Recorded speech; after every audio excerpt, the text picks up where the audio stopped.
बिस्मिल्लाहिर्रहमानिर्रहीम। अस्सलाम वालेकुम व्यूअर्स, कैसे हैं आप सब। Welcome to my channel. आज मैं आपके लिए बहुत ही मज़ेदार, बहुत ही टेस्टी बेसन की कुंडलियाँ की रेसिपी लेकर आई हूँ और ये बहुत ही मज़े की हम लोग तैयार करेंगे घर पर। तो आपने रेसिपी को ज़रूर ट्राई करना है। वीडियो को आपने बिल्कुल भी स्किप नहीं करना, आपने सारे स्टेप्स फॉलो करने हैं।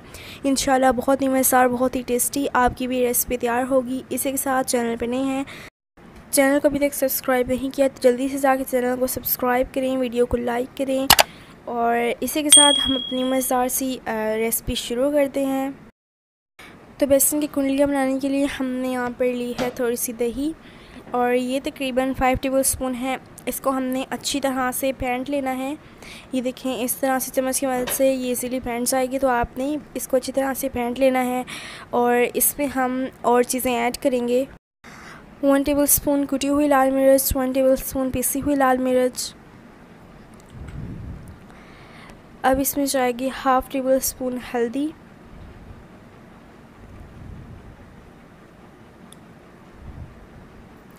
1 टेबलस्पून पिसा हुआ ज़ीरा,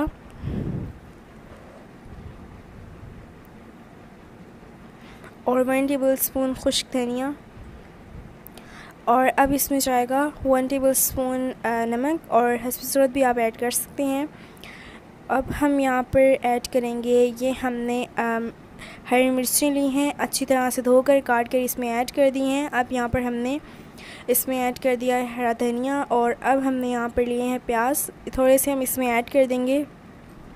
और प्याज को आपने इस तरह से चॉप कर लेना है। अब इन चीज़ों को हमने अच्छी तरह से हमने इन्हें मिक्स कर लेना है और इसका हमने एक पेस्ट तैयार कर लेना है। इसमें अभी और भी बहुत सारी चीज़ें जाएंगी, तो आपने वीडियो को बिल्कुल भी स्किप नहीं करना। अच्छी तरह से मिक्स करने के बाद हम इसमें ऐड कर देंगे बेसन, और बेसन हमने यहाँ पर ऐड किया है 1.5 कप हमने यहाँ पर बेसन ऐड कर दिया है। और हमने बेसन को अच्छी तरह से छान कर फिर इसमें ऐड किया है। थोड़ा सा पानी डालेंगे और इसको अच्छी तरह से हम मिक्स कर लेंगे।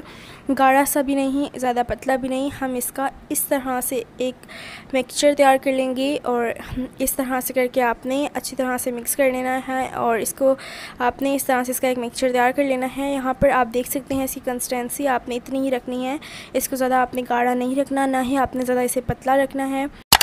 इससे हम मज़ेदार सी कुंडलियाँ बनाएंगे। तो अब हमने क्या करना है, अपनी एक कढ़ाई लेनी है और उसमें ऐड यही पेस्ट कर देना है। और यहाँ पर ऐड करते ही आपने इसको अच्छी तरह से पकाना शुरू कर देना है। फ्लेम आपने मीडियम रखना है। अपनी बर्तन को अच्छी तरह से साफ़ किया करें, कोई चीज़ ज़ाया नहीं होनी चाहिए। इसको आपने अच्छी तरह से पका लेना है, इस तरह से करके आपने साफ़ भी कर लेना है। और ये जैसे ही आप डालेंगे चिपकना शुरू हो जाएगी, तो आपने इससे बिल्कुल भी घबराना नहीं है। आपने ये जो है ये थोड़ी देर बाद सेट हो जाएगी। इसको आपने अच्छी तरह से पका लेना है और इसका गाढ़ा सा एक पेस्ट तैयार कर लेना है। आप देख सकते हैं तकरीबन हमें यहाँ पर 3 मिनट्स हो चुके हैं और आप देख सकते हैं इसका जो लिक्विड है वो ड्राई होता जा रहा है। और आप देख सकते हैं इस तरह से गाढ़ा सा इसका एक पेस्ट तैयार हो चुका है। और यहाँ पर हम इसको 5 मिनट्स तक हमने इसे पका लिया है। और अब मज़ीद हम इसे 1-2 मिनट तक पकाएंगे और फिर हम आपको बताएंगे कि आपने इसके साथ क्या करना है। अब हमने वो पेस्ट बाहर निकाल लिया है, वो हम इस तरह से फैला देंगे। आप देख सकते हैं नीचे जो हमने ट्रे रखी है उसको हमने ऑयल से ग्रीस कर लिया था। अब हमने इसके ऊपर इस तरह से रख देना है और इसको हमने एक जान कर देना है। और उसके बाद हमने इसको थोड़ी देर के लिए रेस्ट दे देना है, फिर हम इसे कुंडलियाँ तैयार करेंगे। तो इस स्टेप को आपने स्किप बिल्कुल भी नहीं करना। अब हमने यहाँ पर ऑयल लिया है और ऑयल में हम ऐड कर देंगे 1 टेबलस्पून हम इसमें अजवाइन ऐड कर देंगे। तो यहाँ पर हमने इसमें अजवाइन ऐड कर दी है। इसको हमने अच्छी तरह से ऑयल में फ्राई कर लेना है, अच्छी तरह से हमने इसे पका लेना है। तो अब हम इसमें ऐड कर देंगे, इसको अपने ज़्यादा ब्राउन नहीं करना।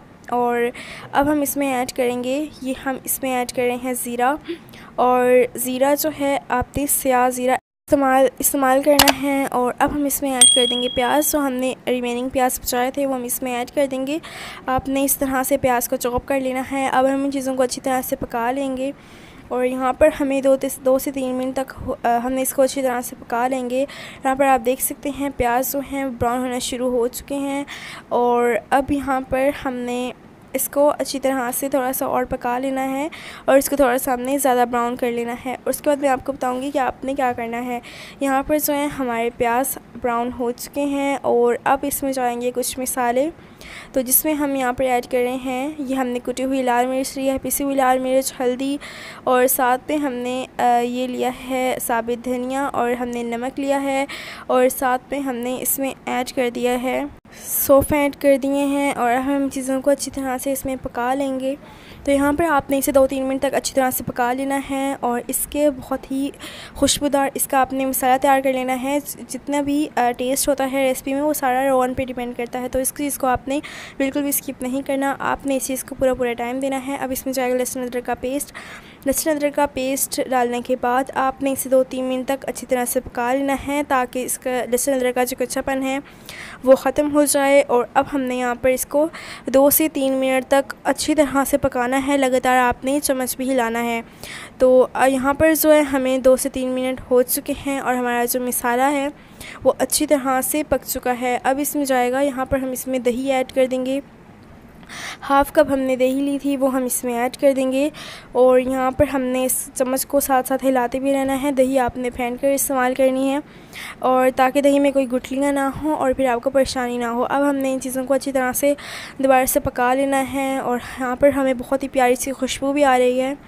तो यहाँ पर हमने इसको अच्छी तरह से पका लिया है, बहुत ही इसकी मज़ेदार सी खुशबू आ रही है। तो आपने इसी तरह से मसाला तैयार कर लेना है, और यहाँ पर हमारा जो मसाला है वो अच्छी तरह से पक चुका है। और अब यहाँ पर हमने इसमें ऐड कर देने हैं कुंडलियाँ, बेसन की कुंडलियाँ हमने इसमें ऐड कर देनी हैं। और यहाँ पर हमने इसको इस वक्त तक स्टे दिया था जब तक हमने मसाला नहीं तैयार कर लिया। उसके बाद हमने इसकी इस तरह से कटिंग कर ली है। आप किसी भी शेप में कटिंग कर सकते हैं, लेकिन बेसन की कुंडलियाँ इसी शेप में होती हैं, तो हमने ऐसी ही कटिंग की है। अब हम इसमें ऐड कर देंगे बेसन की कुंडलियाँ। यहाँ पर आपने बहुत ही गौर से ये स्टेप्स देखने हैं कि आपकी जो बेसन की कुंडलियाँ हैं वो बिल्कुल भी ना टूटें। तो यहाँ पर मैं इस तरह से इसकी कटिंग कर दूँगी। ये हमने जो हमारा पेस्ट था उसको हमने स्टे दे दिया है, तकरीबन हमने 15 मिनट्स का उसे स्टे दिया है। अब इस तरह से हम इसकी कटिंग कर देंगे। ये आप देख सकते हैं, इस तरह से आपने इसकी कटिंग कर देनी है। और यहाँ पर हमने इसकी स्क्वायर कटिंग कर दी है, और अब हम इसको रोगन में ऐड कर देंगे। तो यहाँ पर हमने कुंडलियों को ऐड कर दिया था, ये आप देख सकते हैं। इसको हमने अच्छी तरह से भून लेना है, आहिस्तगी से आपने इसे भूनना है ताकि जो कुंडलियाँ हैं बिल्कुल भी ना टूटें। इसको आपने अच्छी तरह से भून लेना है, और यहाँ पर हमने इसको अच्छी तरह से भून लिया है। अब हम इसमें ऐड कर देंगे हस्बे ज़रूरत पानी। आपको जितना शोरबा अच्छा लगता है आप उतना ही पानी ऐड करें। यहाँ पर मैंने इसमें तकरीबन 2 गिलास पानी के ऐड कर दिए हैं, और अब मैं इसे अच्छी तरह से इसको मैंने भून भी लिया था। उसके बाद मैंने इसमें पानी ऐड किया है। अब मैं इसे ढाँप कर रख दूँगी। तो यहाँ पर जो है इसे पकते हुए तकरीबन 15 मिनट्स हो चुके हैं, और हमारी जो रेसिपी है वो तैयार हो चुकी है। बहुत ही प्यारी इसकी खुशबू भी आ रही है। यहाँ पर आप देख सकते हैं शोरबा बिल्कुल तकरीबन ड्राई हो चुका है, और हमें जितनी ग्रेवी चाहिए थी हमने उतनी इसकी ग्रेवी रखी है। और यहाँ पर आप देख सकते हैं जो हमारे जो कुंडलियाँ हैं वो बिल्कुल भी नहीं टूटी। तो इन स्टेप्स को आपने फॉलो करना है, इंशाल्लाह आपकी कुंडलियाँ बिल्कुल भी नहीं टूटेंगी। कंसिस्टेंसी आपने उतनी ही रखनी है, फिर आपकी जो कुंडलियाँ हैं बिल्कुल भी नहीं टूटेंगी। जितना हमने मिक्सचर तैयार किया था, पेस्ट तैयार किया था कुंडलियों का, आपने उतना ही पेस्ट जो है वो तैयार करना है। इससे क्या होगा कि आपकी कुंडलियाँ बिल्कुल भी नहीं टूटेंगी। यहाँ पर हम इसमें धनिया ऐड कर देते हैं। तो ये है हमारी रेसिपी की फ़ाइनल लुक। बहुत ही मज़ेदार, बहुत ही टेस्टी बेसन की कुंडलियाँ हमारी तैयार हो चुकी हैं। इसकी बहुत ही मज़े की खुशबू आ रही है। मैं आपको खुशबू तो नहीं दिखा सकती, लेकिन आप जब इसे बनाएंगे इंशाल्लाह इतनी इसकी मज़ेदार सी खुशबू आएगी कि जो नहीं खाते, बेसन की कुछ भी चीज़ें नहीं खाते, सालन वगैरह नहीं खाते, तो आप उनको ये बना कर दें। इंशाल्लाह उनको बहुत ही ज़्यादा पसंद आएगी, बहुत ही ज़्यादा मज़ेदार उनको लगेगी। और आपने एक मरतबा रेसिपी को ज़रूर ट्राई करना है, और मुझे कमेंट में भी बताना है कि आपको ये रेसिपी कैसी लगी। इसी के साथ अगर आपको आज की मेरी रेसिपी पसंद आई है तो मेरे चैनल को सब्सक्राइब करें, मेरी वीडियो को लाइक करें, ज़्यादा से ज़्यादा शेयर करें अपने रिश्तेदारों के साथ, अपने प्यारों के साथ। तो छोटा सा प्यारा सा कमेंट भी कर दीजिएगा। आपने मुझे सपोर्ट ज़रूर करना है, मेरे चैनल को सब्सक्राइब करना है। मुझे दें इजाज़त, अगली वीडियो तक अल्लाह हाफिज़।